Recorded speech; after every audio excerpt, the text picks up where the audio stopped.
नमस्कार, मी दुर्गेश सोनार. मुद्द्याचं बोला या विशेष कार्यक्रमात आपलं सगळ्यांचं स्वागत. राज्यातल्या सगळ्या सरकारी कार्यालयांसाठी 5 दिवसांचा आठवडा करण्याबाबत सरकारी पातळीवरती पुन्हा हालचाली सुरू झालेल्या आहेत. मुख्यमंत्री देवेंद्र फडणवीस यांनी सुद्धा त्याला अनुकूलता दर्शवल्याचं कळतं आहे. याबाबतची घोषणा सुद्धा लवकरच होणार असल्याची चर्चा आहे. 5 दिवसांचा आठवडा केल्यानं 2 दिवस सरकारी कार्यालय बंद राहतील आणि त्यामुळे वीज, पाणी आणि इंधन तसंच अतिरिक्त कामं यावरच्या खर्चामध्ये मोठ्या प्रमाणामध्ये बचत होऊ शकते असं कर्मचारी संघटनांचं म्हणणं आहे.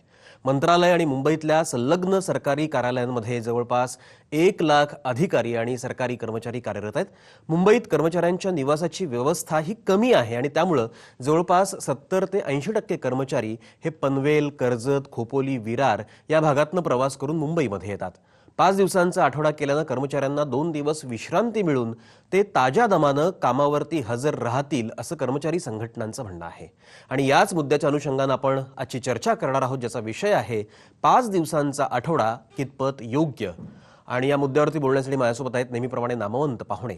परळच्या आमच्या स्टुडिओमधून सहभागी होत आहेत अविनाश दौंड. अविनाश दौंड हे सरकारी कर्मचारी संघटनेचे सरचिटणीस आहेत.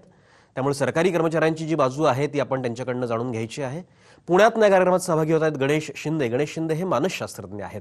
एकूणच कर्मचाऱ्यांचं, अधिकाऱ्यांचं मानसशास्त्र नेमकं काय सांगतं हे आपल्याला त्यांच्याकडनं जाणून घ्यायचं आहे. माझ्यासोबत स्टुडिओमध्ये कृतिका चौधरी आहे. कृतिका चौधरी ही HR ची विद्यार्थिनी आहे, MBA शिकते आहे आणि HR ची तज्ज्ञ आहे. तिचं या संदर्भातलं काय म्हणणं आहे आपल्याला जाणून घ्यायचं आहे. आणि स्टुडिओतच माझ्यासोबत माझी सहकारी शैलजा जोगल ही सुद्धा आहे. कारण पत्रकारितेच्या क्षेत्रात काम करते शैलजा आणि त्यामुळे पत्रकारितेच्या अनुषंगानं सुद्धा पत्रकारांना तर 24 तास ऑन ड्युटी राहायला लागतं. त्यांची नेमकी यातली भूमिका काय आहे हे सुद्धा आपल्याला जाणून घ्यायचं आहे. अत्यंत विषय वेगळा आहे, महत्त्वाचा विषय. म्हणजे रोजचा विषय जसा आपला राजकीय विषय किंवा सामाजिक विषय जसा असतो तसा आजचा विषय नाही आहे. आजचा मुद्दा जो आहे तो सरकारी कर्मचाऱ्यांच्या अनुषंगानं जो एक प्रस्ताव विचाराधीन आहे तो आहे की सरकारी कार्यालयांना 5 दिवसांचा आठवडा केला पाहिजे, 2 दिवसांची सुट्टी त्यांना मिळाली पाहिजे. ही सुट्टी खरंच आवश्यक आहे का 2 दिवसांची? ती कितपत योग्य आहे, कितपत रास्त आहे, त्याचा काही फायदा होणार आहे का की त्याचे तोटे होणार आहेत, या अनुषंगानं आपल्याला त्या संपूर्ण विषयावरती बोलायचं आहे. आणि या चर्चेची सुरुवात करताना सगळ्यात पहिल्यांदा मी जातो परळला अविनाश दौंड यांच्याकडे. अविनाश दौंड, तुमची सगळ्यांची जी मागणी होती की 5 दिवसांचा आठवडा केला पाहिजे, तो प्रस्ताव सरकारच्या विचाराधीन आहे, खुद्द मुख्यमंत्री त्याला अनुकूल आहेत, कसं पाहता याच्याकडे? नाही, अतिशय चांगली बातमी आहे.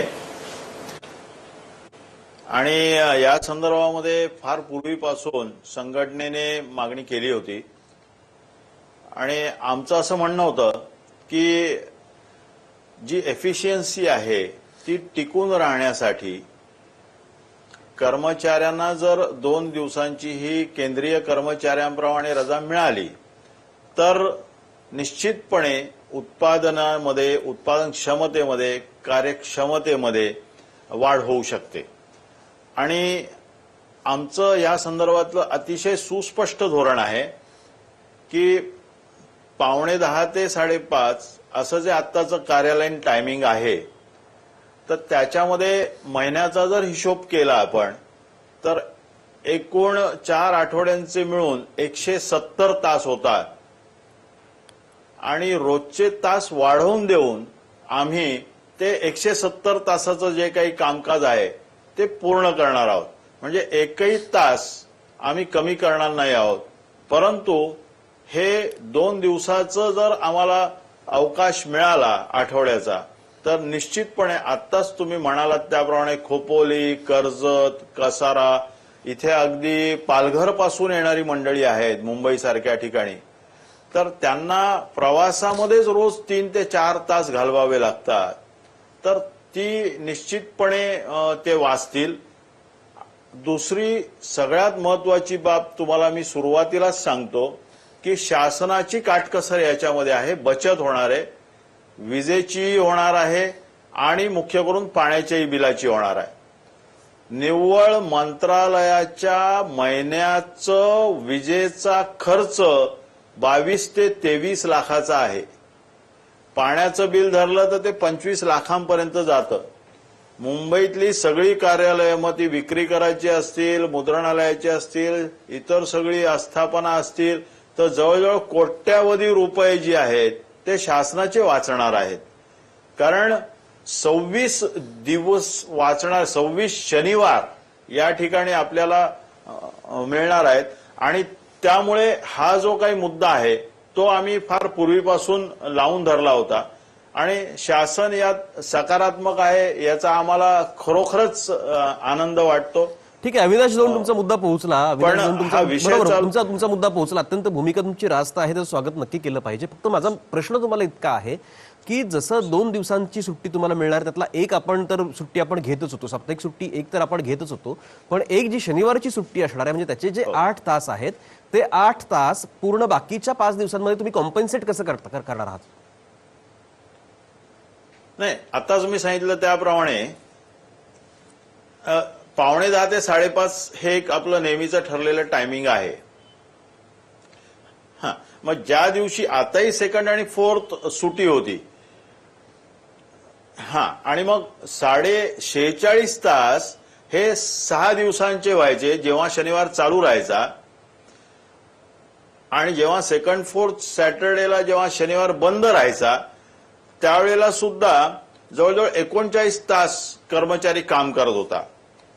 म्हणजे ह्या 2 आठवड्यांचे मिळून 85.5 तास व्हायचे आणि एकूण महिन्याचे तास 170 व्हायचे कामाचे.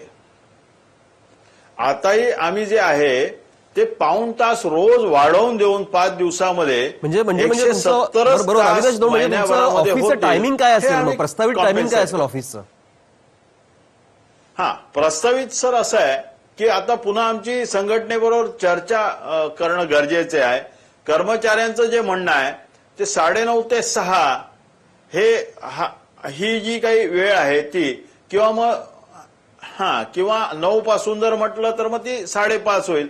त्याच्यामध्ये निगोसिएशन होऊ शकतं, कारण पीक आवर्स सेंट्रलला असलेली आपली मंडळी, या ठिकाणी वेस्टर्न लाईनची असलेली मंडळी, लोकलच्या एकूण बाबी, ह्या सगळ्या विचारात घेऊन हे जे काही आहे ते टायमिंग ठरवलं जाईल. ठीक आहे, अविनाश दोन तुमचा मुद्दा आमच्याशी पोहोचला. चर्चा अविनाश दोन तुमचा शासनाने मुद्दा करणं पोहोचला. गरजेचं अत्यंत महत्वाची भूमिका राज्य सरकारच्या कर्मचाऱ्यांच्या वतीने तुम्ही मांडता आहात. अत्यंत महत्वाचा मुद्दा आहे जो तुमच्याशी संबंधित जरी असला तरी तो सर्वसामान्य नागरिकांशी सुद्धा संबंधित आहे. कारण ज्या ज्या लोकांना म्हणजे सरकारी सेवांवरती अवलंबून प्रत्येकाला तर राहायलाच लागतं. म्हणजे विजेचं बिल असेल, पाण्याचं बिल असेल, त्यासाठी तुम्हाला ते भरण्यासाठी तुम्हाला सरकारी कार्यालयामध्येच जायला पाहिजे.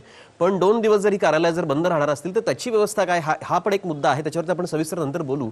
गणेश शिंदेकडे मला जायचं. गणेश शिंदे, तुम्ही मानसशास्त्रज्ञ आहात. एकूणच कर्मचाऱ्यांची मानसिकता या अंगानं या मुद्द्याकडे तुम्ही कसं पाहता आहात? सगळ्यात महत्त्वाची गोष्ट की आज या ठिकाणी ही चर्चा करत असताना कोणताही शासकीय कर्मचारी असेल किंवा खाजगी कर्मचारी असेल, तर हे सगळे जे कर्मचारी आहेत तर आपले जे काम करतात, ते जे काम करतायत त्या कामाकडे ते एक काम म्हणून पाहतायत. ते एक कर्तव्य किंवा छंद म्हणून जर त्याच्याकडे पाहिलं तर निश्चितपणे कंटाळा त्यांना कधीही येऊ शकत नाही. सेकंड थिंग अशी की पुण्यातल्या बद्दल आता अविनाश सर सांगत होते की मुंबईतल्या बद्दल सांगत होते ते की प्रवासामध्ये कर्मचाऱ्यांना बराच वेळ जातो, त्याच्यामुळे थोडासा थकवा आल्यासारखं वाटतो. परंतु त्याच्यावर जर आपली मानसिकता जर चांगली असेल की येस, मला हे काम करायचं आहे, हे माझं कर्तव्य आहे, आणि त्यानुसार जर आपण आपलं मन जर प्रसन्न ठेवलं तर निश्चितपणे कुठल्याही कामाचा त्रास किंवा कंटाळा येऊ शकत नाही. कारण का की कोणतंही काम जे आहे हे जरी आपण शरीरानं करत असलो तरी देखील मन हे सगळ्याच्या सगळं करत असतं. म्हणजे आपला मेंदू करत असतो. आपलं संपूर्ण शरीर हे मेंदू चालवत असतो. आणि ज्यावेळेस आपल्या मेंदूला आपण सजेशन देतो किंवा ऑर्डर देतो किंवा सूचना देतो आपण की माझं शरीर आता थकतंय किंवा मला थकल्यासारखं वाटतंय, त्यावेळेस आपल्याला आपोआप ते थकल्यासारखं वाटत असतं.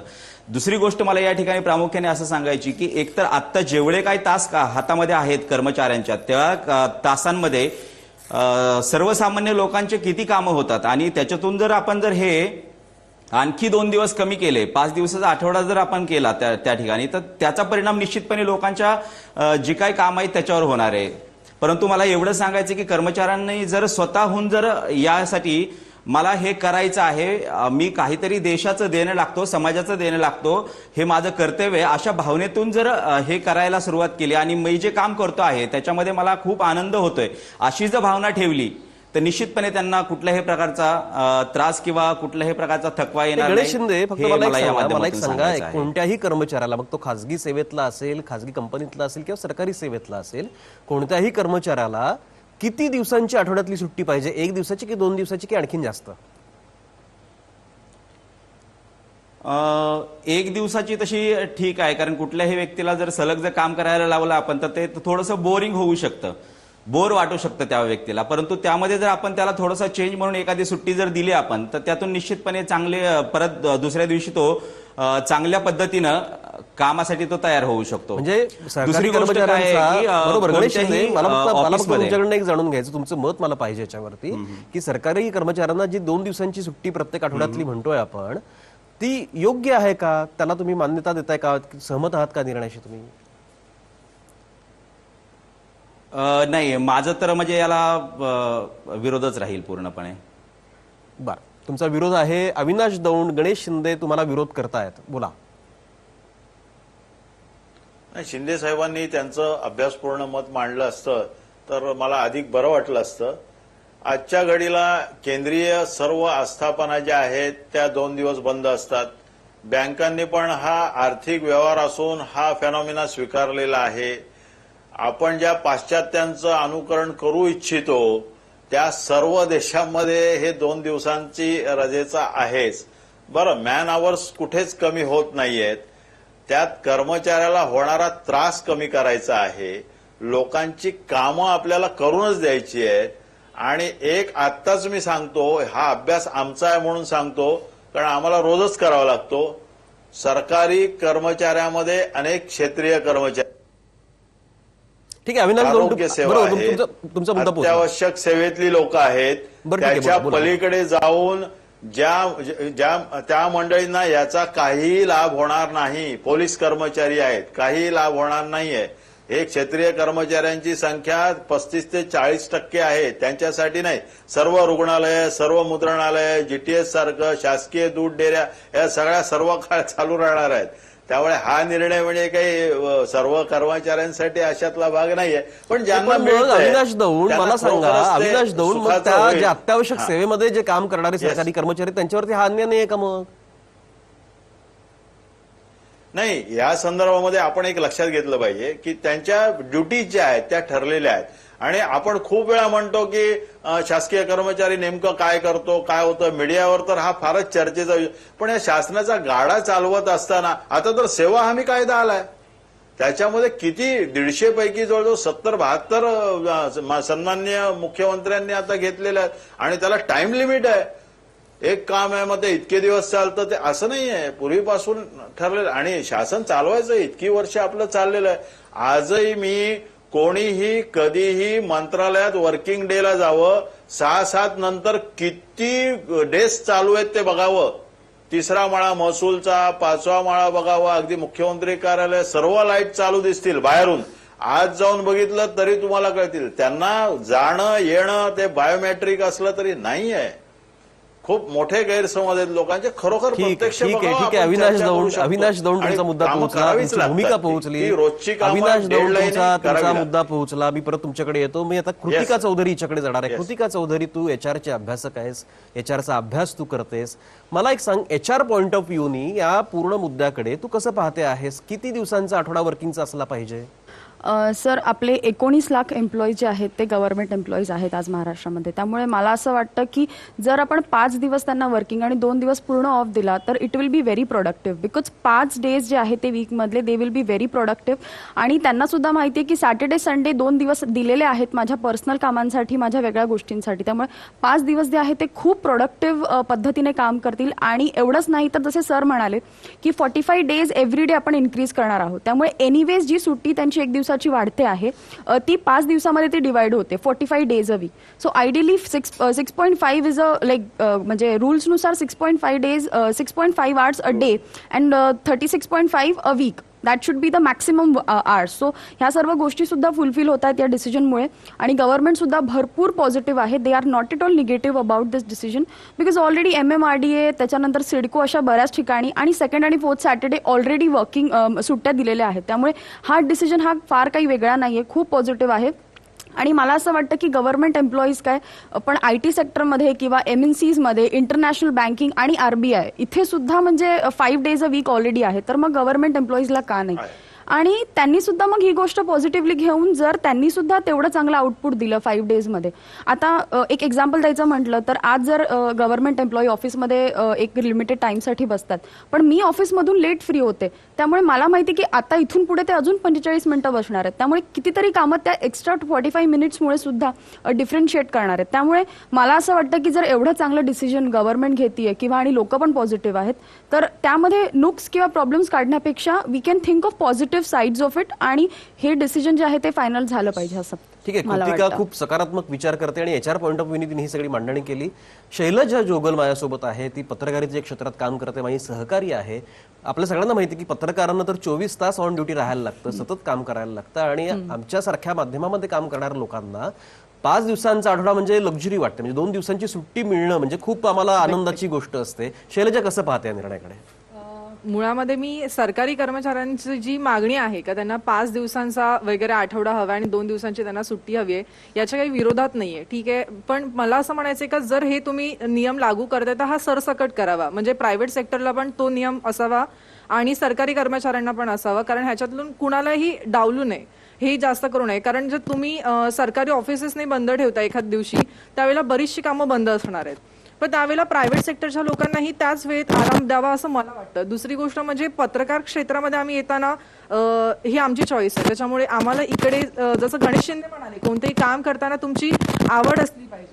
ती आवड इम्पॉर्टंट आहे. ती आवड असेल तर तुम्ही कितीही तास काम करताय त्याचं काही तुम्हाला बंधन वाटत नाही. या पलीकडे जाऊन कुठेतरी अजून एक गोष्ट अशी सांगावीशी वाटेल का, जसं कृतिका म्हणाली का प्रत्येक दिवसाला त्यांचे 45 मिनिटं वाढत आहेत, तर आपण ती एक सुट्टी बघण्याच्या ऐवजी ती 45 मिनिटं वाढणार आहे, याकडे पण थोडं लक्ष दिलं पाहिजे असं मला वाटतंय. दुर्गेश, ठीक आहे, 45 मिनिटं वाढतील हा भाग आहेच आहे. फक्त माझा मुद्दा तर काय गणेश शिंदे, मला तुमच्याकडनं अपेक्षित उत्तर की तास वाढतील दिवसभरातले, हा भाग आहेच आहे, पण क्वालिटी वर्क किती होणार आहे त्याच्यामध्ये? म्हणजे तुम्ही तासाची संख्या वाढवाल, म्हणजे तुमचा वेळ वाढवाल, टायमिंग वाढवाल, ड्युरेशन वाढवाल, पण त्यातली प्रोडक्टिव्हिटी म्हणजे प्रोडक्टिव्ह काम तुम्ही तिथे किती काळ करणार आहात, हा पण मुद्दा आहे. गणेश शिंदे कसं पाहता याच्याकडे? मला याच मुद्द्याकडे खरं तर यायचं होतं की क्वालिटी वर्क जे आपण म्हणतो तर ते किती ठिकाणी होतं. आता प्रायव्हेट सेक्टरमध्ये तुम्ही म्हटलात की आता एचआर आपल्या मॅडम आहेत आपल्यासोबत, कृतिका चौधरी, त्यांनी सांगितलं मला प्रायव्हेट सेक्टरमध्ये ते काम केलं जातं, करून घेतलं जातं मी तर म्हणेन. परंतु सरकारी कोणत्याही ऑफिसमध्ये, कार्यालयांमध्ये त्या ठिकाणी हे काम किती क्वालिटी वर्क होतं हा अनुभव प्रत्येकाचा वेगळा आहे. हे जर सर्वसामान्य लोकांना तुम्ही विचारलं ना की किती कर्मचारी तुम्हाला चांगल्या पद्धतीनं साथ देतात किंवा मदत करतात, तर ह्याच्यावरून तुमच्या लक्षात येईल. परंतु प्रायव्हेट सेक्टरच्या बाबतीत जर आपण म्हटलं तर निश्चितपणे मी स्वतः त्या ठिकाणी कंपन्यांमध्ये जाऊन त्या कर्मचाऱ्यांचं ट्रेनिंग घेत असतो. स्ट्रेस मॅनेजमेंट असेल, स्लीप मॅनेजमेंट असेल, हंगर मॅनेजमेंट असेल, तर ह्या सगळ्यावर मी स्वतः काम करतो आहे कंपन्यांमध्ये. अनेक कंपन्या, पोलीस कर्मचाऱ्यांचं देखील मी करतो आहे. परंतु मला हे सांगायचंय की क्वालिटी वर्क जर तुम्हाला करायचं असेल तर त्यासाठी तुम्हाला आतून तुमच्या काहीतरी पाहिजे की येस माझं हे कर्तव्य, मला हे केलं पाहिजे. कारण का की याचा इनडायरेक्टली आणि डायरेक्टली फायदा हा माझ्या देशाला आणि माझ्या समाजाला होतोय. ही भावना जोपर्यंत तुमच्यामध्ये येत नाही तोपर्यंत तुम्ही कुठलंही काम हे क्वालिटी वर्क करू शकत नाही असं मला वाटतंय. ठीक आहे गणेश शिंदे, तुमचा मुद्दा पोहोचला. अविनाश दौंड, मला परत तुमच्याकडे यायचं आहे. माझा हाच मुद्दा होता. परत मी तुम्हाला हा प्रश्न विचारतो जो गणेश शिंदेंना विचारला की समजा 9:30 वाजल्यापासून संध्याकाळी 6 पर्यंत जर तुम्ही काम करणार असाल, म्हणजे तुम्ही 45 मिनिटं वाढवताय किंवा साधारण 1 तासभर तुम्ही तुमच्या कामाचा वाढवताय, पण त्यातला क्वालिटी आउटपुट किती हा एक भाग. दुसरं, तुमच्या चहाच्या सुट्ट्या, चहाचा वेळ किंवा जेवणाचा वेळ हा तुम्ही गृहीत धरलाय का याच्यामध्ये?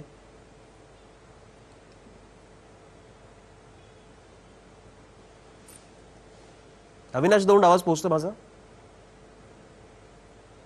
हा, आता येतो, बोला. हा, तर मुद्दा इतकाच आहे की ठीक आहे, तुम्ही 9:30 पासून संध्याकाळी 6 पर्यंत काम कराल, 45 मिनिटं तुम्ही रोजची वाढवता आहात किंवा 1 तासभर तुम्ही वाढवता आहात असं आपण गृहीत धरूया.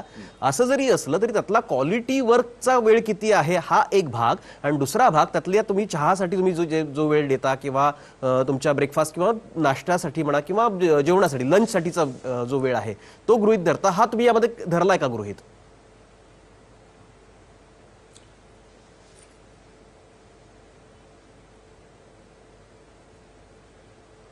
कुमार, आवाज नाही येते. अविनाश दौंड, माझा आवाज पोहोचतोय का तुमच्यापर्यंत? हा, आता आला मुद्दा समजलाय सर. हा, बोला.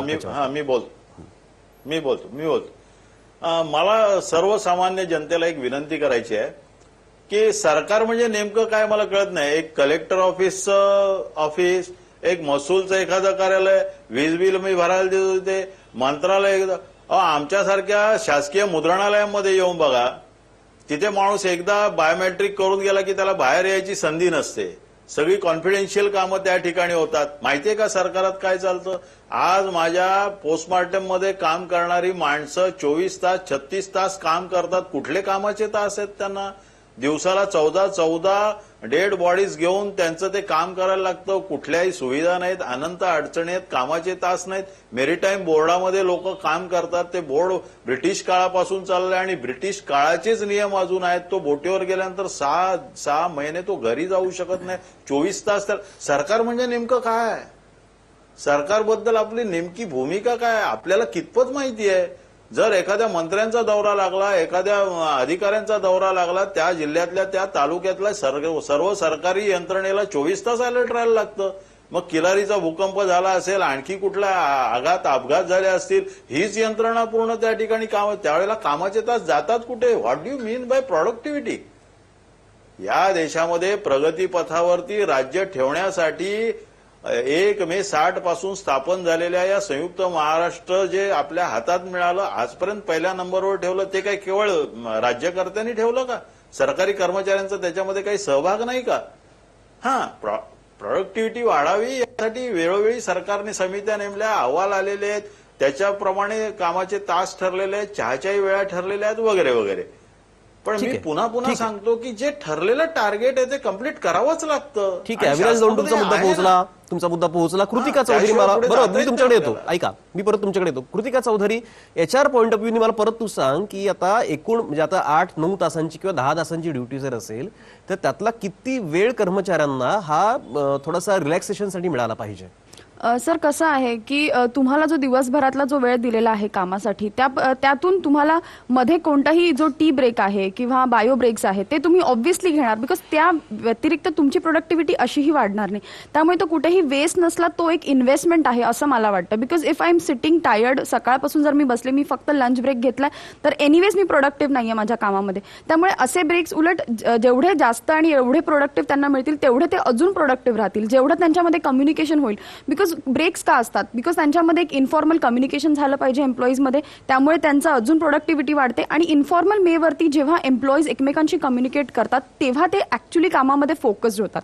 Because every now and then you keep sharing your personal thoughts also. त्यामुळे ही एक खूप चांगली गोष्ट आहे असं मला वाटतं. आणि सेकंड महत्वाचा मुद्दा इथे असा की प्रोडक्टिव्हिटीबद्दल आपण बोलतोय, गणेश सर सुद्धा बोलले, तर मला असं वाटतं की प्रोडक्टिव्हिटीपेक्षा आपण ह्या गोष्टीकडे खूप पॉझिटिव्ह नजरेने बघितलं पाहिजे. बिकॉज कुठेही हे वेस्ट नसून हे इन्व्हेस्टमेंटच आहे. आणि other than that government is also giving you की तुमचं जे एज आहे 58 होतं ते आता 60 वरती त्यांनी नेलेलं आहे रिटायरमेंट एज. त्यामुळे नॉट थ्रू आर्ट्स बट अशा बाकी सुद्धा गोष्टी आहेत ज्यातून ते तुम्हाला बेनिफिट करून देणार आहे. त्यामुळे आपण फक्त एकाच पॉलिसीकडे बघितलं तर ते खूपच म्हणजे काय म्हणतात एकदम कमी, like it won't be total 360 degree view. त्यामुळे मला असं वाटतं की फक्त एकच पॉलिसी न बघता त्याच्याबरोबरच जी पॉलिसी आता ते आणणार आहेत की 58चं एज तुमचं 60 होणार आहे रिटायरमेंट, तो एक खूप मोठा बेनिफिट आहे एम्प्लॉईजसाठी. त्यामुळे तुम्ही ऍट द सेम टाइम बऱ्याच पॉलिसींचा ऍट अ टाइम विचार करून मग डिसिजन घेतलं पाहिजे की ती गोष्ट पॉझिटिव्ह आहे की निगेटिव्ह. ठीक आहे कृतिका, तुझा मुद्दा पोहोचला. मला परत अविनाश दौंड तुमच्याकडे यायचं आहे. मध्यंतरी एक जी चर्चा होती, एक प्रस्ताव पण होता, आता 5 days वीकचा तर मुद्दा आहेच आहे, आपण तो ऍक्सेप्ट पण करू, तो काही विषय नाही. मुद्दा फक्त इतकाच आहे की जी मध्ये चर्चा होती की मुंबई सारख्या ठिकाणी जे सरकारी कर्मचारी काम करतात त्यांना शिफ्टमध्ये काम करता येऊ शकतं का याचा विचार सरकार करत होतं. आणि मग मॉर्निंग शिफ्टमध्ये किंवा आफ्टरनून शिफ्टमध्ये समजा हे कर्मचारी येऊ लागले तर तो जो वाहतुकीवरचा ताण आहे तो सुद्धा कमी होऊ शकतो. रश पिरियडमध्ये त्या कर्मचाऱ्यांची जी काय अडचण होते ती कमी होऊ शकते, असा तो एक त्यातला थॉट होता, तो विचार होता. त्याच्यावरती काय, समजा शिफ्टमध्ये तुम्ही जर काम करू लागलात तर 5 days वीक कर्मचाऱ्यांसाठी असेल पण लोकांसाठी मात्र तो 6 days वीक असू शकतो. बोला. नाही, या संदर्भामध्ये कुठल्याही परिस्थितीत आमच्याशी शासनाकडून अजून चर्चा झालेली नाही. या मुद्द्यावर झाली असती तर काहीतरी आणखी चांगलं त्यातून निष्पन्न झालं असतं, नाही असं नाही. ही सरकारच्या वरिष्ठ पातळीवरती सनदी अधिकाऱ्यांमध्ये झालेली काहीतरी चर्चा आहे. आणि रेल्वेचं म्हणा किंवा इतर मंडळींचं म्हणणं होतं की सरकारी कार्यालयांच्या वेळांच्या बाबतीमध्ये जर बदल झाले तर ताण कमी होईल. ते मात्र आमच्या समोर आमच्यापर्यंत आलं होतं. पण नेमका मुद्दा असा आहे की आता जर आपण टायमिंग बदललं 10, 9:30 आणि 10च्या ऐवजी जर कार्यालय लवकरची झाली तर ऑटोमॅटिकली रेल्वेवरचा ताण कमी होतोय. 5, 5:30ला सुटणारी माणसं 6 वाजता घरी जाऊ लागली तर सेंट्रल आणि वेस्टर्न रेल्वेवरचा सुद्धा ताण निश्चितपणे कमी होणार आहे, यामध्ये काही दुमत नाही. याच्या पलीकडे जो दुसरा मुद्दा आहे की मगासपासून या ठिकाणी थोडासा अस्पर्शित राहिलेला आहे म्हणून मी सांगतो की या बाबतीमध्ये खूप कार्यालयामध्ये असं घडतं की त्यांना आताही सेकंड आणि फोर्थ सॅटर्डे मिळत नाही. आमचं ठाम म्हणणं आहे, धारणा आहे की पूर्णतः मंत्रालय, पूर्णतः एखादं कार्यालय बंद राहत नाही आणि हा 5 दिवसाचा आठवडा होऊन सुद्धा बहुतांश ठिकाणी बहुतेक शनिवार इमर्जन्सीच्या कामामध्ये आणि प्रसंगी रविवार हे सुद्धा चालू राहणार आहेत, हे निश्चितपणे मी सांगतो. मग बजेटचं सेशन आलेलं आहे, पावसाळी अधिवेशन आलेलं आहे, हिवाळी आलेलं आहे, महत्वाची शासनाची कामं आहेत, लोकांना यावंच लागतं, पुरुष असो महिला असो, उशिरापर्यंत थांबावं लागतं, काम करावं लागतं आणि ते अत्यावश्यक काम असतं, त्याला डेडलाईन असते आणि ती कामं पूर्ण केल्याशिवाय जाता येत नाही. ठीक आहे, मला माहित ठीक नाही आहे, private ठीक sector मध्ये आहे, असं ठीक आहे. होतं अविनाश काय. दौंड तुमचा I मुद्दा don't want to बरोबर, तुमचा compare. मुद्दा पोहोचला. पण ही महत्त्वाची ऐका धोरणात्मक ऐका काम. अविनाश दौंड, मी परत तुमच्याकडे येतो, आपला वेळ संपत आलाय. शैलजा जोगल याच्यावरती बोलायचं. शैलजा बोल. मला असं म्हणायचंय का अविनाश सर, 9:30ची जरी सरकारी कर्मचाऱ्यांची वेळ असली तरी किती कर्मचारी हे वेळ देतात आणि सरकारी कर्मचारी हे वेळेत येऊन जरी म्हटलं तरी मगाशी जसं लंच टायमिंग आहे, टी टायमिंग आहे, टी ब्रेक आहे, हा किती लोक वेळेमध्येच घेतात आणि किती वेळ बाहेर असतात, टाइमपास करतात. ह्या सगळ्या गोष्टी सर्वसामान्य माणसांपर्यंत नेहमीच जात असतात.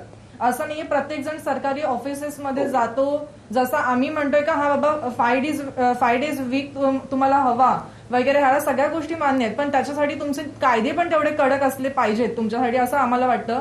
कारण तुमची येण्याची वेळ, जाण्याची वेळ किंवा तुमचा जो लंच टायमिंग आहे ह्याचा सर्वसामान्य नागरिकांना आतापर्यंत अनेकदा त्रास झालेला ठीक आहे आणि आहे, ह्या ठीक आहे, गोष्टी ठीक आहे. शैलजा, आहेत. तुझा मुद्दा पोहोचला. अविनाश दौंड याच्यावरती फक्त अगदी 30 सेकंद उत्तर द्या, आपण वाइंड अप करूया.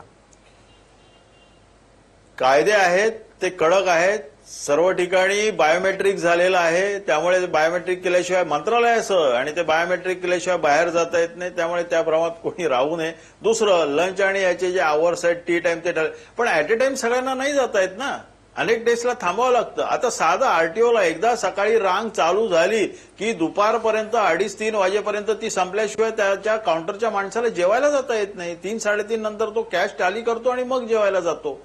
प्रत्येक ठिकाणची कामाची पद्धत वेगळी आहे. मग ते काय ठरलेलं नाही किंवा ह्याच वेळेला 1 ते 1.5 लंच घ्या, 1.5 ते 2 घ्या.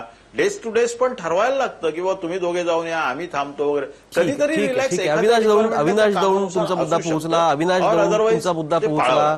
बरोबर, तुमचा मुद्दा पोहोचला. अत्यंत महत्वाचा विषय होता. खरं तर याच्यावरती आणखीन सविस्तर पण बोलता येईल, पण जसं कामाचे तास ठरलेले आहेत तसे शोचे पण तास ठरलेले असतात, त्याच्या पण वेळा ठरलेल्या असतात आणि त्यावेळेला आम्हाला वाइंड अप करायला लागतं, समारोप करायला लागतो. त्यामुळे थांबण्याची वेळ झालेली आहे. पण मुद्दा फार महत्वाचा होता की सरकारी कर्मचारी सगळे जे आहेत त्यांना 5 दिवसांचा आठवडा करण्याचा जो काही निर्णय आहे, प्रस्ताव आहे, तो विचाराधीन आहे आणि त्याबाबत मुख्यमंत्री अनुकूल आहेत. असं जर झालं तर पुढच्या 2 दिवस, जे 2 दिवस साप्ताहिक सुट्टीचे त्यांचे असणार आहेत, त्याच्यामध्ये नेमकं काय होणार या अनुषंगाने आपण ही सगळी सविस्तर चर्चा केली. अविनाश दौंड यांनी खूप चांगले मुद्दे मांडले, सरकारी कर्मचाऱ्यांची बाजू मांडली, पण गणेश शिंदे यांनी मानसशास्त्राच्या अनुषंगाने आणि सर्वसामान्यांच्या अनुषंगाने जे काही मुद्दे मांडले त्याच्याकडे सुद्धा दुर्लक्ष करता येणार नाही. हे सगळे मुद्दे अत्यंत महत्वाचे होते. या मुद्द्यांच्याच नोटवरती या सगळ्या मान्यवरांचे आभार मानतो. आता इथेच थांबतो. थोड्या वेळात आपण लगेच भेटतो आमच्या साम अपडेट या बुलेटिनमध्ये. तोपर्यंत नमस्कार.